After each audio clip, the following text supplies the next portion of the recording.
Justin has hired 2 new attorneys. Can you imagine if Brian and Blake tried to go against the ACLU?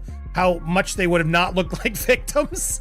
That was a bravo. Justin Baldoni may have quietly outmaneuvered Ryan Reynolds and Blake Lively as newly uncovered court filings confirm a major shift in his legal strategy with the unexpected addition of powerhouse attorneys Alexander Shapiro and Jonathan Bach, a move that is raising more questions than answers across legal circles.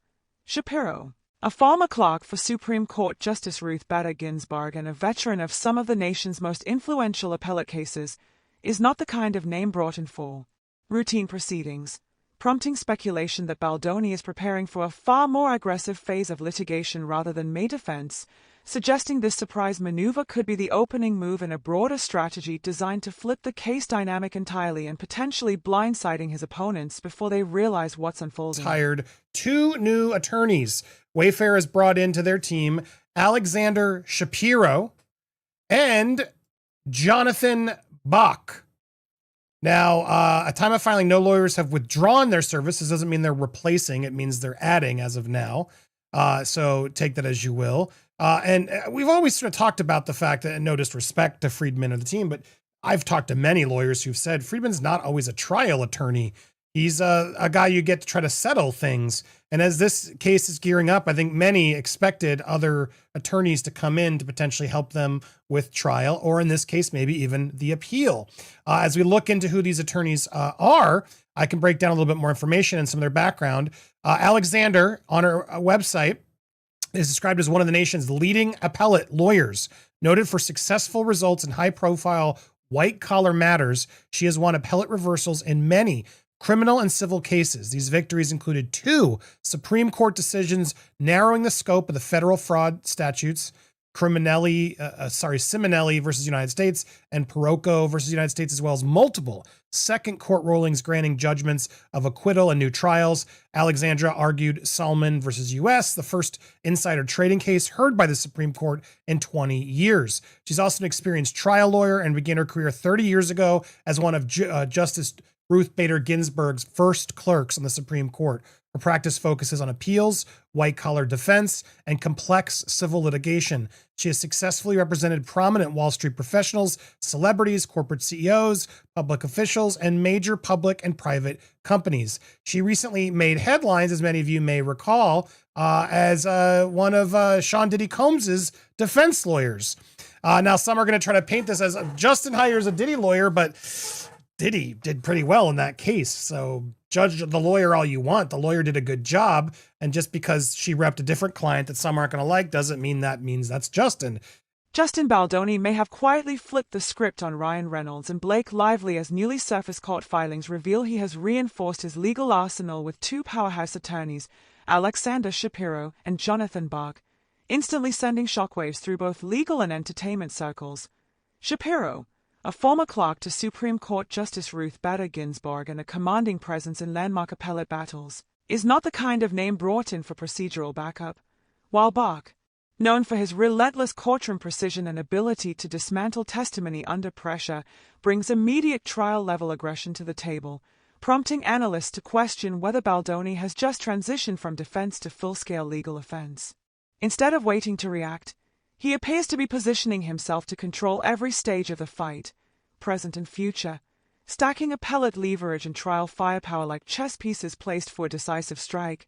And if this calculated maneuver works as intended, Reynolds and Lively may find themselves outmaneuvered long before they even recognize the game has changed. Baldoni is fortifying the courtroom battlefield from every angle, preparing not just for the present clash but for future escalation, and his decision to double down in 2 distinct legal directions is anything but random, with Alexander Shapiro delivering appellate leverage and Jonathan Bach supplying immediate trial strength.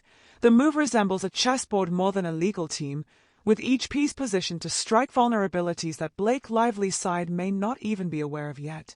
This isn't coincidence. It's deliberate, led preparation for a legal confrontation built to unfold in phases, signaling that Baldoni isn't merely reacting to today's motions but actively anticipating tomorrow's maneuvers. Rather than waiting to defend, he's constructing the framework to rewrite the narrative on his own terms, turning every new addition into a strategic weapon designed to apply pressure and exploit weaknesses that could alter the outcome entirely.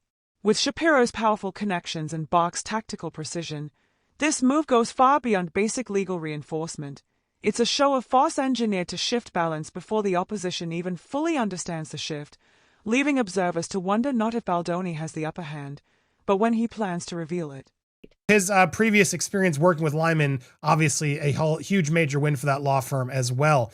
Now, a lot of theories and stuff coming in here because of her criminal background as an attorney. Many people are wondering, could this actually lift back up the whole Van Sham expose from months ago? Some are saying, well, no, not really, as this comment sort of says really well, even though Ryan hired criminal defense lawyers for Van Zam. These are harder. I thought I had a comment, but it didn't. The comment I was looking for is they're more appeal to people, and civilians can't do these crimes. Now they can point them out. They can point out criminal activity, and she could, in fact, but that's something obviously the feds or somebody else would have to come after Ryan and Blake for if they so chose. But good to have someone there who's gonna be able to pay more attention to it, point it out, and I that's definitely some heat applied to Ryan and Blake, just like the ACLU helping Perez, which is an amazing update. Huge shout out to them. If you missed this morning's interview with Perez that I had him on, that's a huge turning event. Can you imagine if Ryan and Blake tried to go against the ACLU, how much they would have not looked like victims? That was a bravo move on Perez's, and that attorney. Alexander Shapiro's connection to Justice Ruth Bader Ginsburg is sending shockwaves through this case because it instantly elevates her from a powerful attorney to a figure whose very presence commands both respect and unease in any courtroom. And unlike lawyers who built their careers through routine litigation, Shapiro was forged inside the chambers of one of the most influential legal minds in American history. Clerking for Ginsburg isn't an honorary credential, it's considered the ultimate form of insider training at the pinnacle of U.S. jurisprudence, where young attorneys don't just assist, they absorb a justice's strategic reasoning, learning how precedent is dissected, how judges think, and how subtle persuasion can tip a ruling, and that depth of insight is something no textbook or trial experience can replicate. Shapiro has since carried that intellectual weaponry into real battle, arguing directly before the Supreme Court, a stark contrast to many Hollywood-aligned legal teams who rely more on media optics than constitutional rigor, creating an immediate mismatch in discipline and preparedness. With Shapiro in the mix, Reynolds and Lively's team is no longer facing a conventional legal challenge. They are facing someone who operates with the precision of Supreme Court logic, someone conditioned to think several moves ahead, and insiders warn she hasn't been brought in to calm the storm. She's been positioned to take control of it. Shapiro's track record makes one thing clear: she doesn't enter cases to maintain balance. She enters to shift it, and her history of handling high-stakes battles for figures like Diddy proves she is unafraid to deploy aggressive tactics that destabilize her opponents. She doesn't negotiate softly or play defensively. She presses until cracks appear, exploiting every weakness until the other side is forced to react rather than lead. If she applies that same relentless strategy here, Baldoni's team isn't just defending, they're escalating, changing the pace and tone of the case entirely. And the power surge doesn't stop with her. William Taylor, another heavyweight recently brought into the fold, adds his own brand of courtroom force, offering a complementary style of calculated pressure that strengthens the team's tactical diversity. Together, these additions signal modern legal reinforcement. They mark the construction of a deliberate power structure built to control both the narrative and the outcome. What once looked like a typical celebrity dispute has now evolved into a high-stakes chess match, and Reynolds and Lively are no longer facing familiar Hollywood litigation tactics. They are standing against attorneys forged in the most unforgiving arenas of law, where every move carries consequence and a single misstep can prove fatal. With Shapiro setting the tone and additional strategic minds backing her, the balance of power has shifted, and everyone watching can feel it. Her godmothership of Blake Lively and Ryan Reynolds. Talking about Taylor Swift. And I just want to say, I don't really know or care anything about Blake Lively. I feel like she's always given mean girl energy, and this is probably just karma. But Ryan Reynolds, I always loved him until I went to my sister's wedding. And the officiant was my brother-in-law's best friend from childhood. They grew up in Canada. And we're all talking about Marvel and we're all nerds and and I bring up Deadpool and he's like, oh yeah, I can't really watch or get into the Deadpool movies because Ryan Reynolds was like my childhood bully. Come again, what? He was like, yeah, we shared a paper route, and when we were younger, like, I was like a chubby Asian kid with a little Caropi shirt, glasses, and Ryan Reynolds terrorized him. He would throw him into trash cans, push him into dog poop, throw away his papers. And this is like a young immigrant kid trying to like help his family. And I just feel like, oh, karma's so sweet. Get fucked, Ryan. Shapiro's track record makes one thing clear. She doesn't enter cases to maintain balance. She enters to shift it. And her history of handling high-stakes legal battles for figures like Diddy proves she's unafraid to deploy aggressive tactics built to destabilize her opponents. She doesn't negotiate softly or sit back in defense. She advances until the pressure exposes fractures, exploiting every weakness until the opposing side is forced into reaction mode. If she brings that same relentless approach here, Baldoni's camp isn't just protecting its position. They are escalating, seizing control of tempo and tone. And the momentum doesn't stop with her. William Taylor, another formidable addition to the roster, introduces his own form of courtroom power, creating a dual-force strategy that applies pressure from multiple directions. Together, their presence signals more than legal reinforcement. It marks the assembly of a power structure designed to dominate both narrative and outcome. What once resembled a standard celebrity lawsuit has now transformed into a calculated, high-stakes chess match, and Reynolds and Lively are no longer facing familiar Hollywood tactics. They are squaring off against attorneys trained in the most unforgiving arenas of law, where every decision carries weight and the smallest misstep can be fatal. With Shapiro setting the pace and Taylor reinforcing the strike, the balance of power has shifted decisively, and everyone watching knows it even as Taylor Swift navigates her own legal obligations. Outside forces are now amplifying the conflict as the American Civil Liberties Union enters the arena, pushing this case far beyond celebrity spectacle and into the realm of legal rights and precedent. What once appeared to be a private dispute between high-profile figures has evolved into a layered campaign of strategy and anticipation, where every detail, from Shapiro's Supreme Court-caliber insight to Taylor's judicial background and Swift's potential deposition window, functions as a calculated advantage for Baldoni's side, positioning Reynolds and Lively not as co-combatants but as respondents forced onto defensive footing at every turn. Baldoni's legal team isn't reacting to events. They are preempting them, using precise timing, insider knowledge, and external pressure to control the courtroom narrative long before arguments are presented, and with Swift's involvement adding unpredictable influence, whether through cooperation or delay, her May presence becomes a strategic asset. Leia in the ACLU's participation, and the fight now extends into public interest, civil liberties, and media perception, transforming each motion and scheduling conflict into potential leverage. At the center of it all is foresight. Every move by Baldoni's camp is structured like a chess maneuver, designed not for immediate gain but to corner the opponent before they even see the trap forming.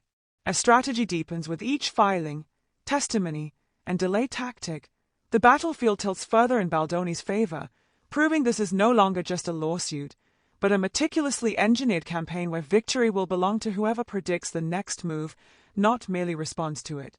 Your work. Now it's affecting your boss over at Disney, which you finally got to step in with this big, huge, successful movie, but now you can't even post an Instagram post without leaving the comments on. You have to turn them off. Like, this is not good for your brand, brother. This is not worth it. Now, I've had other sources, less of them, but sources deep inside saying, divorce is gonna come in a couple years. So is that what's really happening? Is this all just him aggressively, stubbornly trying to prove we were right, trying to just continue to scream and threaten to the last minute? Because that's what this screams like to me.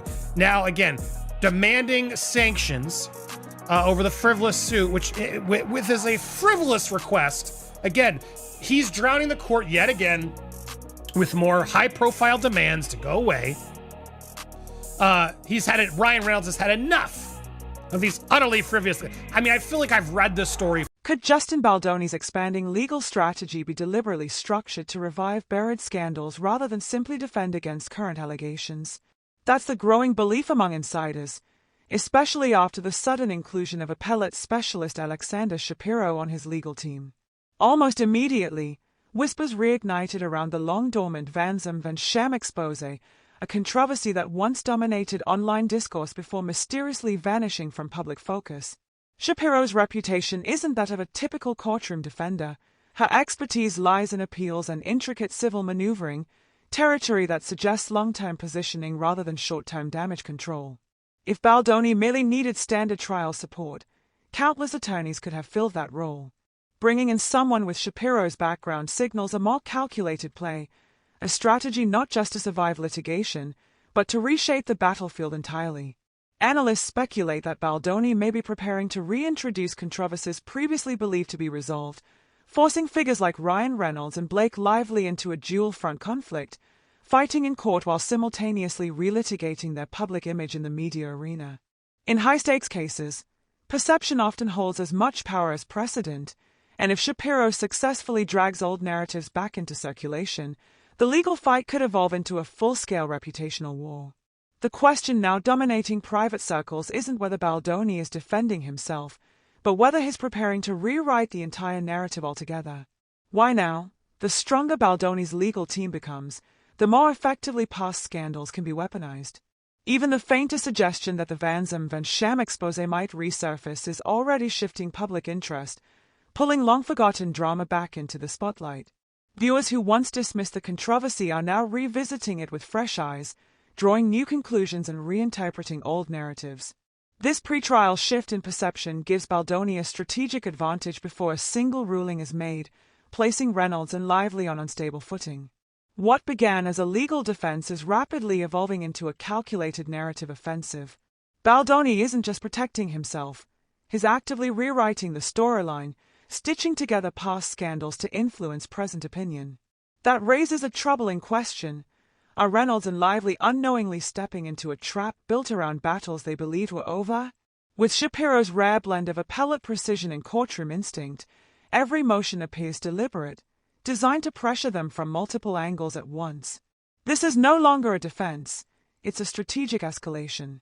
From legal filings to media ripple effects, every move seems calibrated to corner the opposing side. Insiders say the next development could redefine the entire conflict. The real question now is not whether Ryan and Blake can win, but whether they can escape a fight they may already be too deeply entangled in.